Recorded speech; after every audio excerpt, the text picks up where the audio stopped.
Okay, let's start. Okay. Let's start. Okay. Hi, folks. Welcome back. My name is Oscar Nuavila, current president of the Cybersecurity SIG. I am delighted to introduce one of the most brilliant women in the cybersecurity domain. Our guest speaker, who is also one of our members, Dr. Maria Ada, Senior Researcher Fellow at the Global Cybersecurity Capacity Center, University of Oxford. She is also a member of the National Risk Assessment in the UK and a member of the British Counseling Society. Her research focuses on assessing national cyber capacity and the assessment of the effectiveness of the cybersecurity awareness campaigns. She also conducts research about or related to cybersecurity and cyber psychology, the social and psychological impact of cyber attacks, profiling of cyber criminals, criminal behaviors online, as well as the ways to combat cybercrime through tools and capacity building. Welcome and thank you for accepting the invitation, Maria, and the mic is all yours. Thank you, Oscar. It's actually a pleasure, and I'm actually very happy for the invitation. So today I will be touching on a topic that I've been working on for a while. And before I switch on to my presentation, just let me say that I really hope that people from the technical community and experts from national CSIRTs might be online. So I would love to hear their feedback after the presentation. I will switch on to the presentation now, and let me know if everything is okay.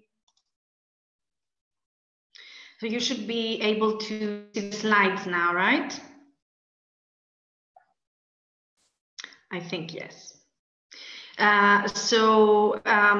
Today I will be talking about the effectiveness of CSIRTs, and I will focus mainly on national CSIRTs, and I will be presenting a project we worked on for 2 years now, and we selected to focus mainly on national CSIRTs because they are basically the focus of our work. At the center where I'm based at, we look at national cybersecurity capacity, and we identified that when it comes to incident response, national CSIRTs are becoming the central point of contact for a country. So there are many challenges when it comes not only on developing, establishing a national incident response capacity, but also making it effective. So there are many, many challenges related to resources, skills, even at coordinating different capacities within a country. So there are many issues related to incident response, and I will try to go through most of them. So through the presentation, I will try to identify the ways that CSIRTs might be considered effective, some issues that may limit the performance of a CSIRT, and of course the development of metrics, measurements to assess that kind of effectiveness. Measuring effectiveness, and I will of course expand on that, is really, really critical, and not only on when it comes to CSIRTs, but also when it comes to most of capacities. And as Oscar mentioned in his introduction, a lot of my work involves metrics on the effectiveness of cybersecurity awareness campaigns. So we see that there are different efforts in different countries when it comes to cybersecurity, but how do we know that they are effective? And when it comes to CSIRTs, You can all, of course, realize the criticality of CSIRT when we're talking about ensuring the resilience of the country.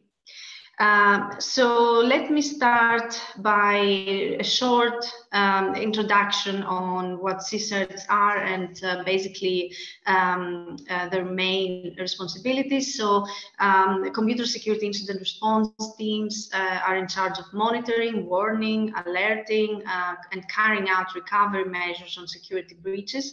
As I mentioned here in this project, we focused on national CSIRTs, but there are other categories such as organizational, industry-based CSIRTs, there are SOCs, analysis centers, vendor teams, incident response providers, and of course different forums and networks on incident response and security teams. And I would just like to mention a few of those forums and networks where experts from CSIRTs, national or not, gather to share expertise. And of course, the Carnegie Mellon University CERT, FIRST, the Task Force CSIRT Trusted Introducer, AP CERT in the Asia Pacific region, and of course ENISA at the European level. And just to mention that coincidentally, today ENISA conducted the first CSIRT exercise which focused on promoting collaboration and cooperation. So actually, I don't know the details how it went yet, but I know that there was big participation. 70 participants conducted that exercise, and actually, let's see the results. I hope ENISA will provide more details on that. When it comes to services provided by CSIRT teams, there are different kind of services, reactive services such as alerts and warnings, incident handling and incident response coordination, vulnerability handling, vulnerability analysis and response coordination, proactive services such as audits, assessments, maintenance of security, development of security tools, intrusion detection services, information, security-related information dissemination. Of course, the artifact handling, analysis, response, and coordination, and security quality management services such as risk analysis, business continuity and disaster recovery, awareness, education and training services, and of course, product evaluation or certification. And that's kind of a broad categorization of services provided by the Carnegie Mellon University, and I'm sure there are more at this point provided. So when we talk about the effectiveness of CSIRTs, we talk about, of course, the robustness of the result of what a CSIRT is doing when handling an incident, but also the timelines of that result. Because when we talk about an incident, whether that's a data breach or something else, we realized that identifying and handling an incident quickly is very crucial. So when it comes to factors that can lead to that effectiveness and efficiency, already there are a lot of work around it, and the factors which are always mentioned is cooperation between different CSIRTs at the national level, international, also with the private sector CSIRTs, information sharing, different information on different incidents, threats, and of course cooperating into taking care of that kind of information on incidents and translating it into action. Trust building, which will of course lead into more sharing of information, and sufficient resources. And of course, this is kind of, we always consider that as, something that is certain. But we've seen, and I've seen in my work, that in many countries, developing ones, resources are very limited. So a country could have an established CSERT which comprises of 2 people, for example. So we can understand that the financial resources and the personnel resources are limited, and that may limit the performance. And actually, I would like to mention here the so-called performance or capability trap. And CSERTs might fall into that trap because the lack of resources and basically stretching the resources, overstretching the resources of a CSERT may lead to basically the personnel over time becoming less and less focused or enthusiastic about the work, and that may lead to impairment of their effectiveness as well. So sufficient resources are basically one of the most important, of course, factors. So why do we focus on measuring effectiveness when it comes to information security? First of all, measuring effectiveness can lead to increases in accountability. So basically identifying how specific security controls that are implemented were implemented correctly, efficiently, or incorrectly and ineffectively. Of course, measuring effectiveness can lead to improvement of the actual information security. So basically identifying how different processes and procedures were implemented by interrelating those processes and procedures with various activities and events and investments to see whether those have been effective. And of course, demonstration of compliance with applicable laws and regulations by maintaining an information security measurement program. And as my presentation moves on, you will realize how important regulation, legislation at a national level is, and how that can impact the actual effectiveness of CSERTs. So I will go into explaining a little more about this specific project. So when we decided to look at national CSERTs, we approached, first of all, experts in the field, and we conducted a focus group.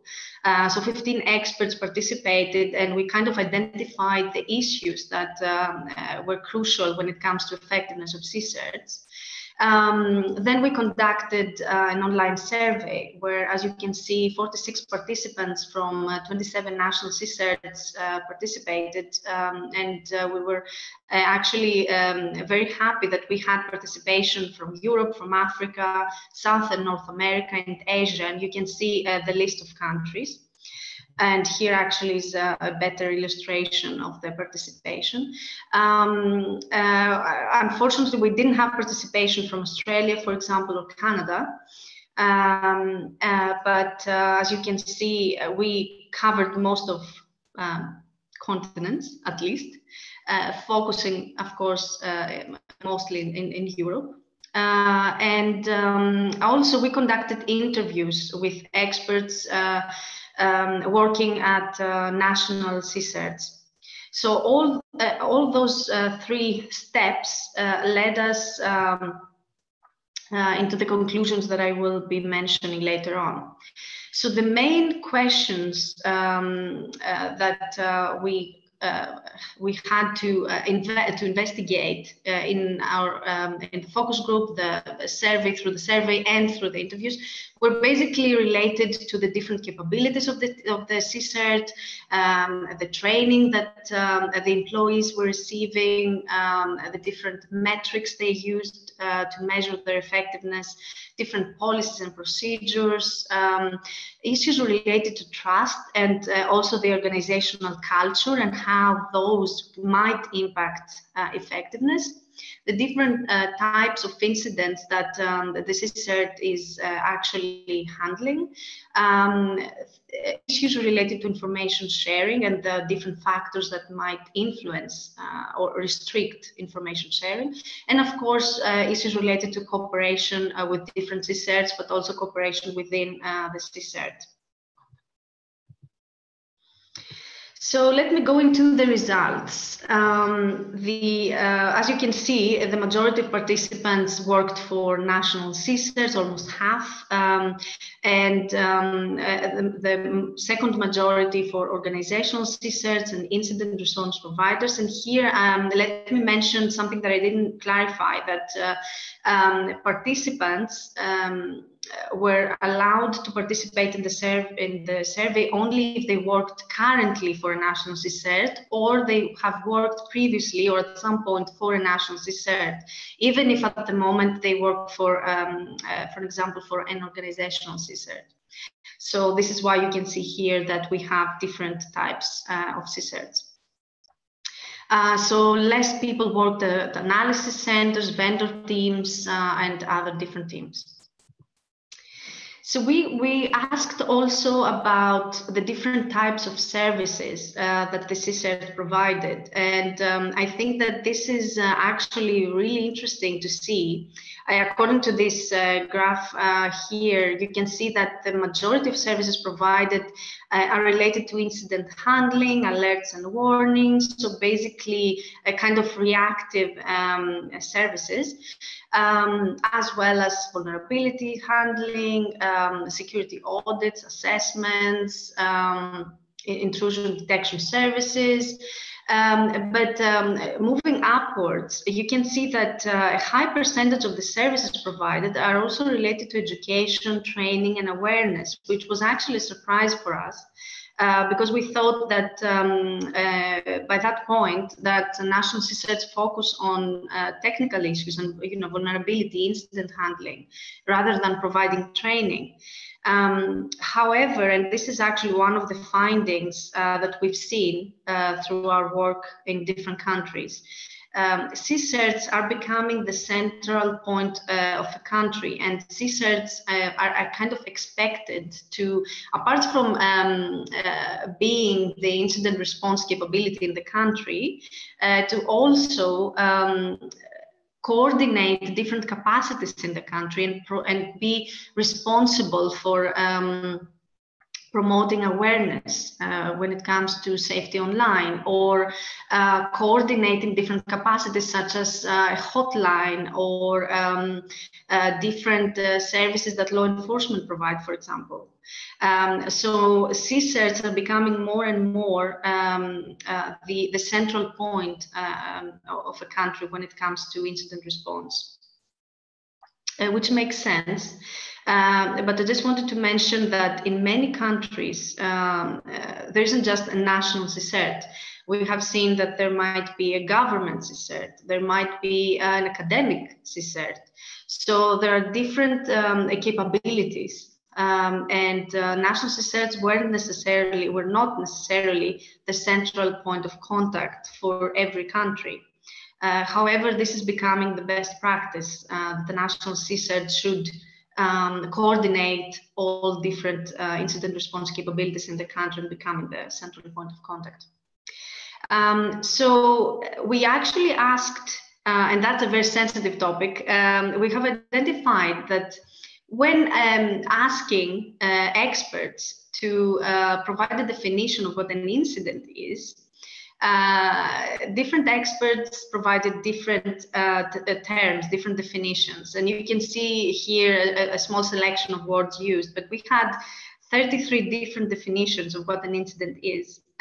So that actually was not a surprise, but it's also not something that we should necessarily focus on. Of course, it's really important when we talk about incident response to have a clear understanding of what an incident might be. And as you can see here, experts mentioned impact, they mentioned alert, security event, compromise, threat, adverse event. So I think that unofficially, everyone in the field, everyone in incident response is aware of the different natures of an incident. So I think that they know unofficially what an incident is, but when you're trying to capture actually a clear definition, it is quite complicated. So it was one of our interesting findings, to be honest. However, I don't think that this is something that we should spend many hours and many meetings at the national or international level trying to identify a common incident response definition. It's more important for me to identify ways of promoting cooperation rather than spending time on definitions. However, I could be criticized for that. So when we asked experts about what kind of training usually the employees of a national CSIRT receive, again, we saw that mainly they mentioned operational or technical trainings, training on forensics, training, of course, the CSIRT exercises, which are really important. But as you may see, when it came to legal issues or issues related to communication, it was mentioned that there's a lack. That was actually another interesting finding, because as you can all realize, when it comes to different exchange of information between different jurisdictions or cross-border investigations, if the employees of a CSIRT don't receive the necessary training, they will not necessarily be aware of the requirements of sharing data. And I will mention that later on as well. Also related to communication, that's really important, not only between CSIRTs, but also within the employees internally within one CSIRT. Our results also showed that staff and hiring processes are really, really crucial, and they can impact the effectiveness of the CSIRT.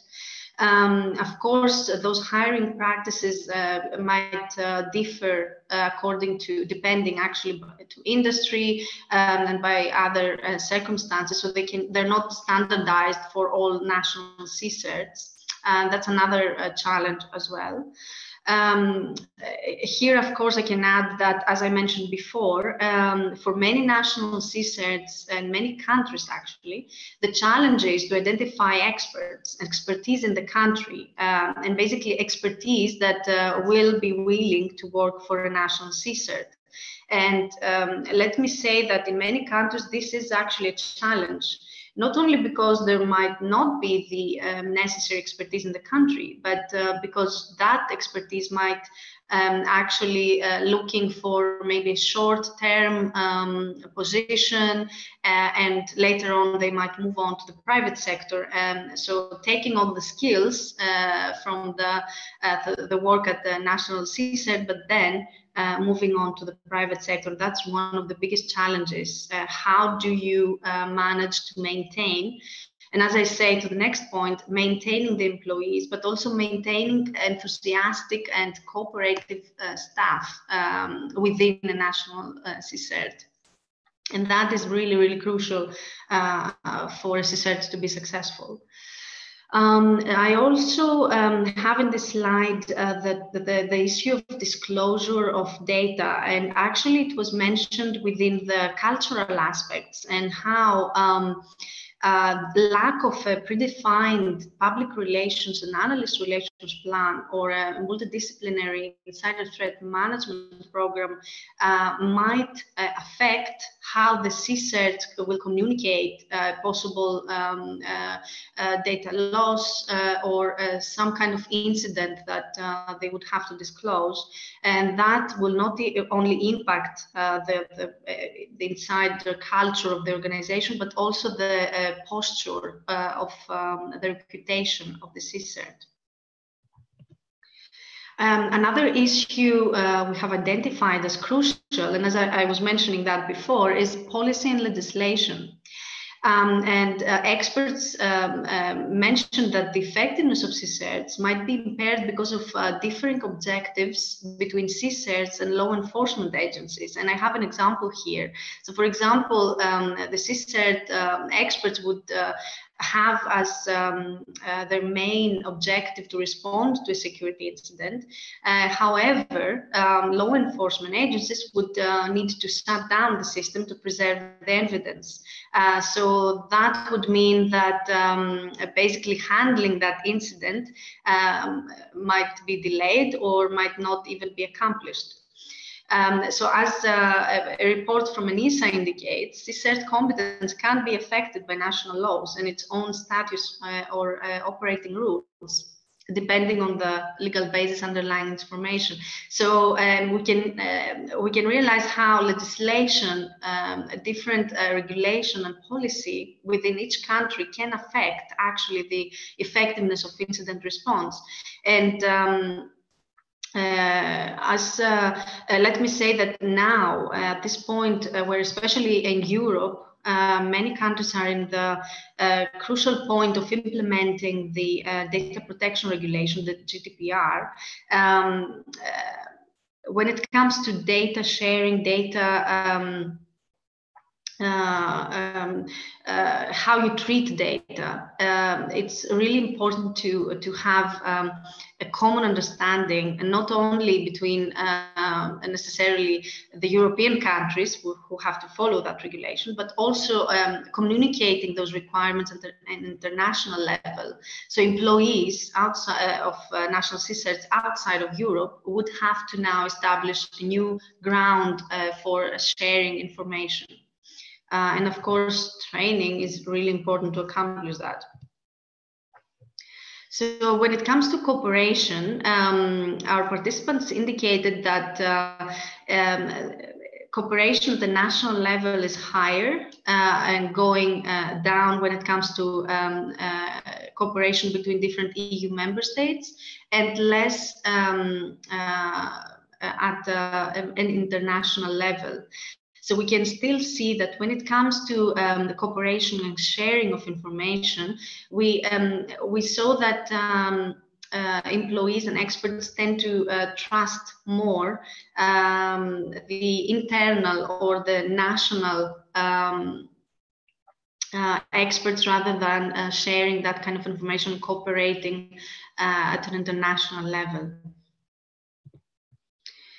Again, regarding cooperation and trust, those two were mentioned, I think, from the majority of participants. I don't remember someone not mentioning those two issues. And actually, they were identified as the top and the top qualities which are essential for an effective CSIRT.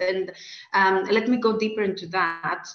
So, as I mentioned before, cooperation is really important, and it can actually ensure the effectiveness of a national CSIRT. So possible challenges when it comes to especially cross-border CSIRT cooperation, as I mentioned previously, is related to data protection, data retention, the obligation to work with law enforcement, and the different objectives that law enforcement agencies could have can actually affect and contradict the objectives of the CSIRT. The differences in legal systems when it comes to sharing of data. Of course, the lack or the existence of standards of CSIRT cooperation, and the insufficient organizational, political, and financial support. So those can be the biggest challenges when it comes to cross-border CSIRT cooperation. As I mentioned, at the European level, the new regulation might actually set the requirements for cross-border CSIRT cooperation and data sharing. But I think there's work to be done when it comes to the international level cross-border cooperation. Regarding trust, we've identified that issues such as necessity, opportunity, and the trusted introducer system all led to the same objective, which is trust and recognition. And actually, that's another interesting finding from in our project, that many CSIRTs placed of higher importance the recognition from the community. So that kind of recognition within the community actually is provides an incentive for a cooperation. And when a cooperation leads to something positive, a positive outcome, then that can easily lead to building trust, as and I've referenced here reports from the GPPI, which clearly stated that. So, as I mentioned, one of the biggest challenges and aims of this project was to identify different metrics when it comes to the effectiveness of CSIRTs. And as you can see here, there's a set of categories when it comes to metrics. The majority of the metrics identified refer to incident response quality, of course, and the general capability of the CSIRT. There are metrics on the situational awareness capability, the outreach capability, the impact measures, and other measures that I will mention. And I will go into detail for each one of those groups. Just to show to you all an indication of all the different issues that someone could measure when it comes to incident response effectiveness. And starting from incident response quality, metrics could include issues such as digital forensics capability, well-defined incident management procedures, the speed of identifying an incident and the nature of that incident, the percentage of successful attacks handled in accordance with the CSIRT's policies, the mean times between incidents, and of course, as I mentioned here, high performers have long mean times, the number of high impact incidents measured in dollars of damage, and the ability to cooperate with other CSIRT teams. And that refers specifically to investigating and prosecuting an incident and how you handle the evidence. So basically the evidence capability. When it comes to the second set of metrics, and we tried to group them based on those categories, the second one was on situational awareness capability. And as you can, of course, understand, that would include access to threat and attack data feeds, the synthesizing of that kind of data feeds into a single data model, supporting threat and attack intelligence capabilities, and translating that kind of information and distributing that into the stakeholder community, also translating that information into actionable information for incident response. The integration of feedback into refinement of architectures and best practices, and involvement in disaster recovery planning. So that was another set of indicators of effectiveness. Another important category of metrics was the impact measures. And when we talk about impact, we refer to the information output by the CSIRT. So it could be different reports, bulletins, advisories, the information reported to the constituency of the national CSIRT about different security issues, but also the inquiries to the CSIRT from its constituency, so the dual relationship. The number of links to the CSIRT from different web pages, and the ranking of the CSIRT web pages on search engines. So basically looking at the general impact of the CSIRT, not only to the public, but also to the constituency. A different set of metrics related to the general capability of the CSIRT.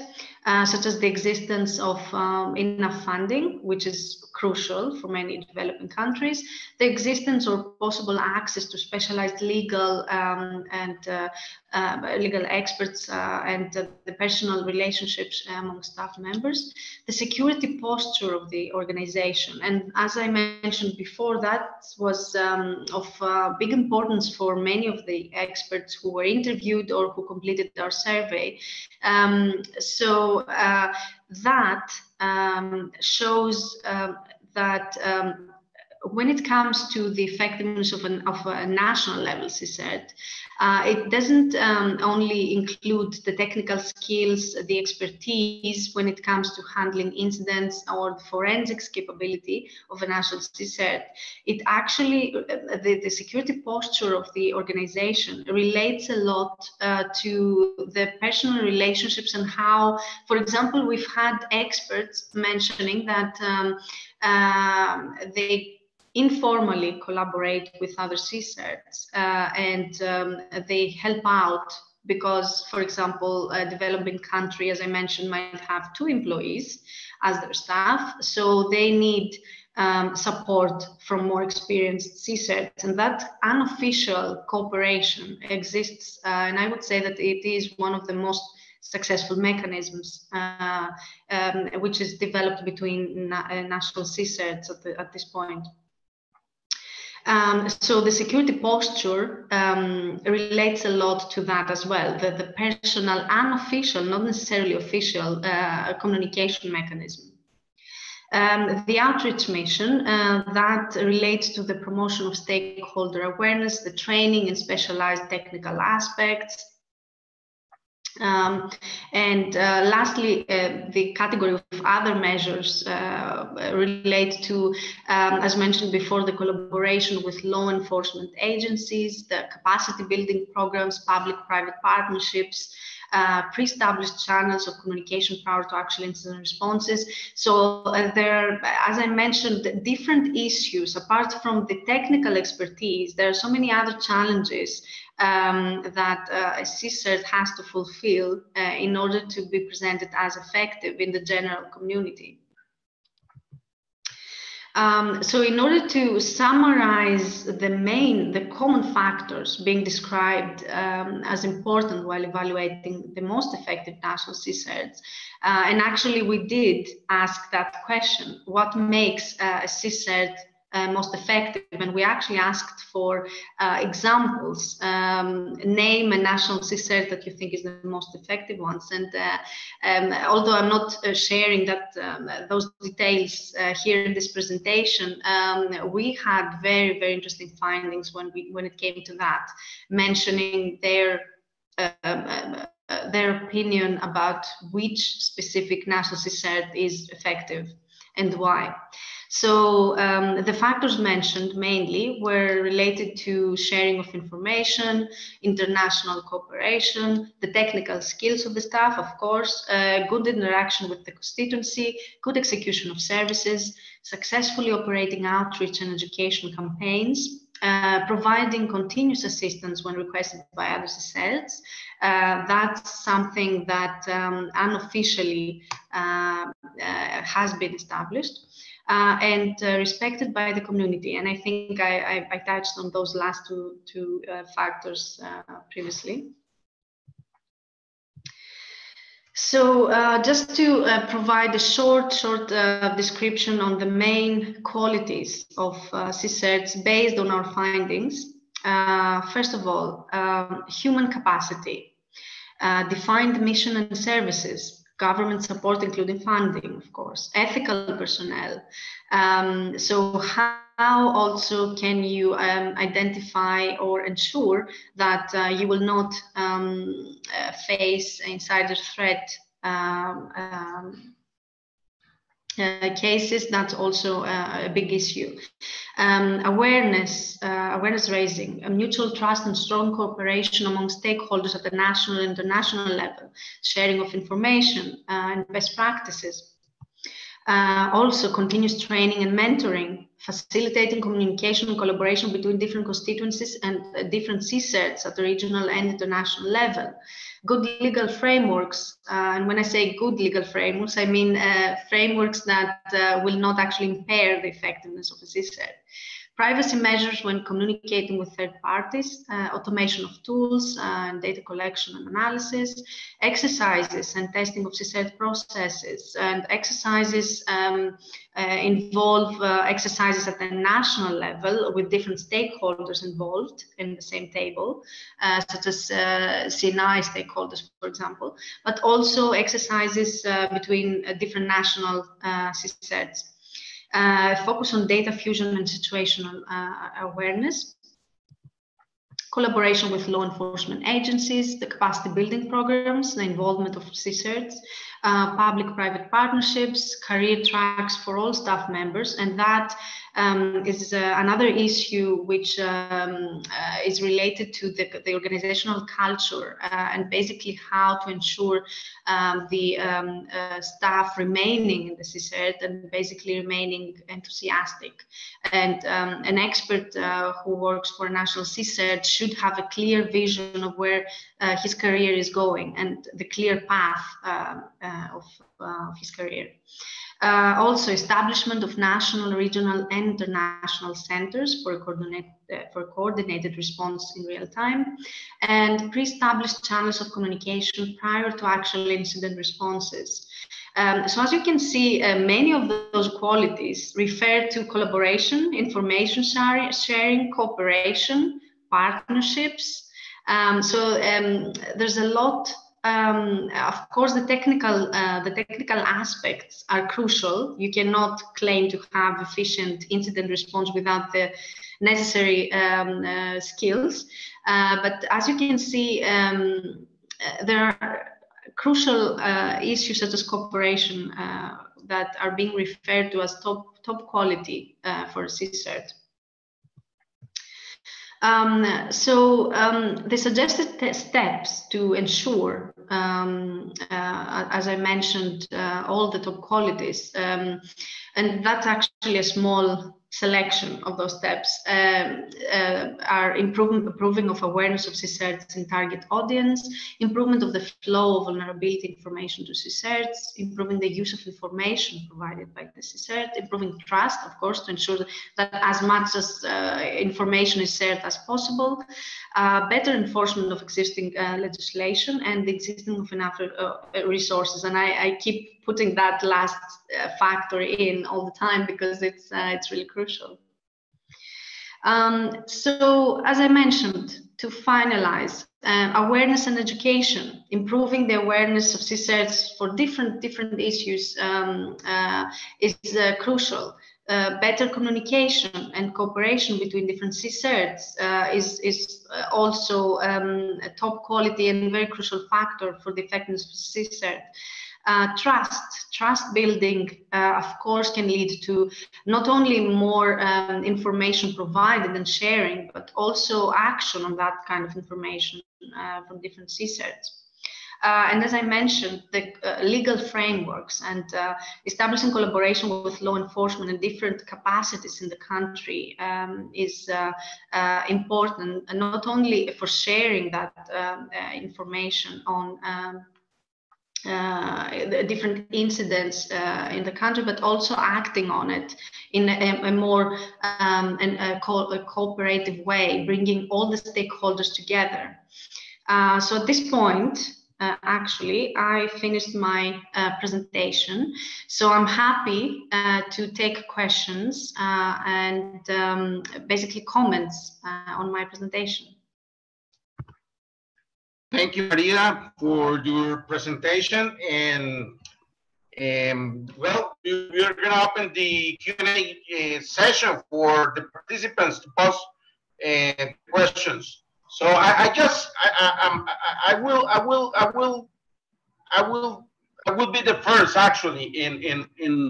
You mentioned something at the end of your presentation. It's about, okay, more and more countries are developing CSERTs, national CSERTs.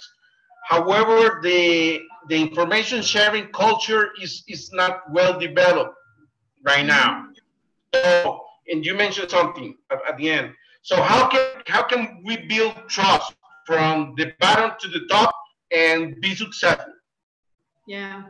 So there are many ways, and as I mentioned today, ENISA conducted the first cyber exercise just to promote cooperation and that kind of information sharing culture.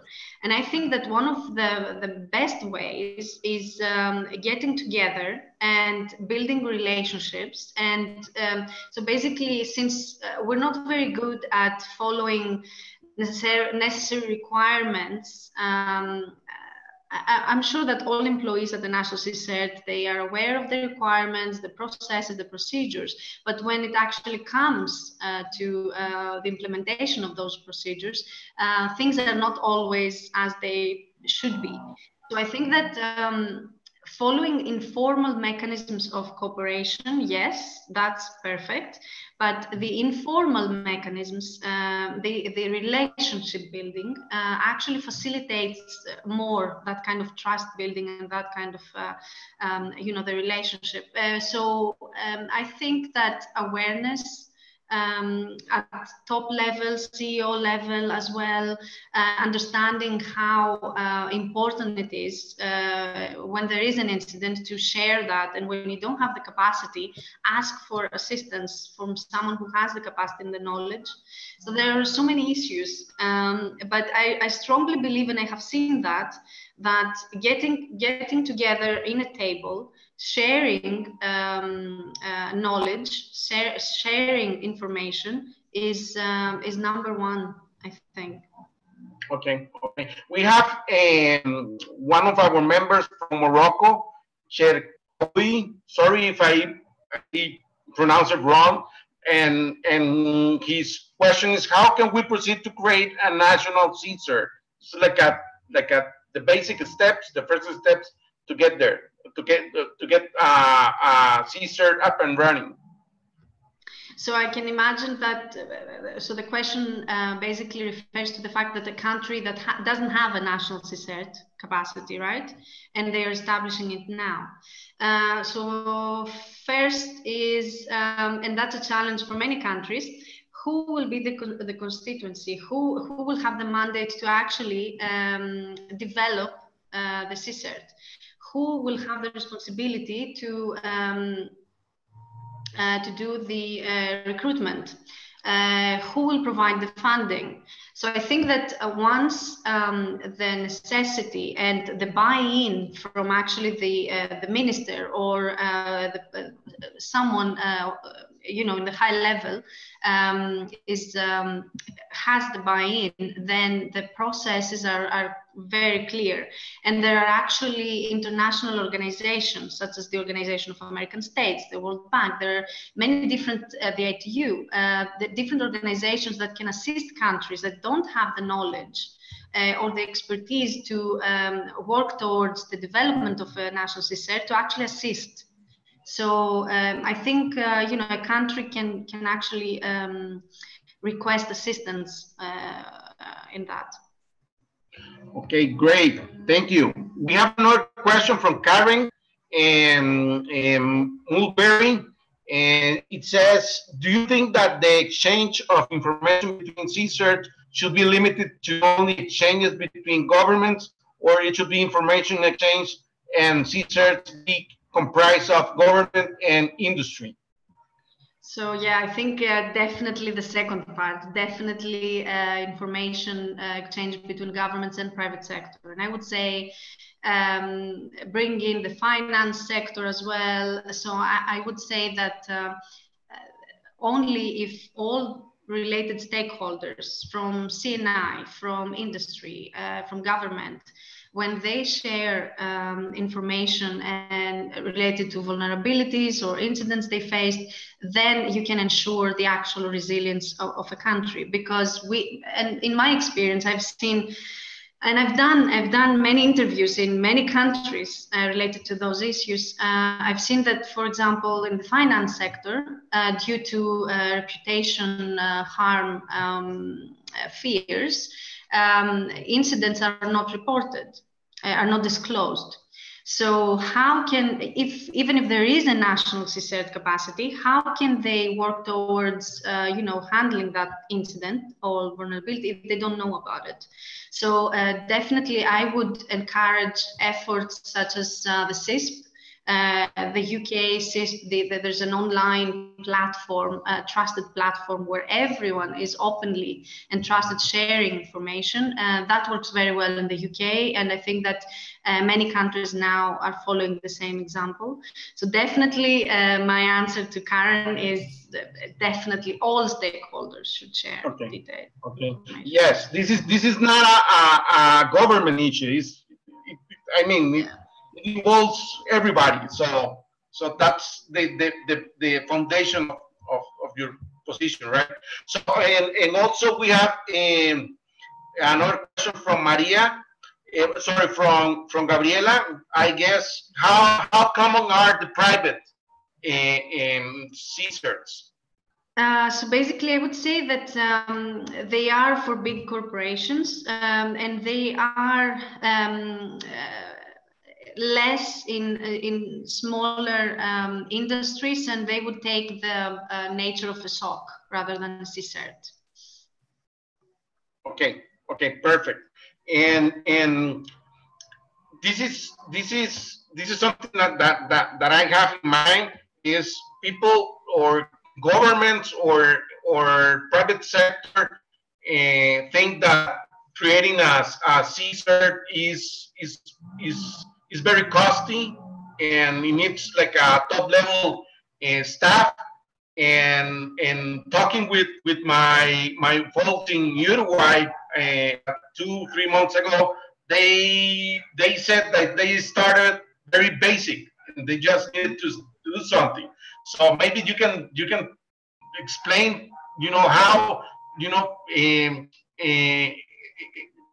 get the ball rolling and not thinking in a start from at level 4. You need to start at the basic level if you don't have the financial resources.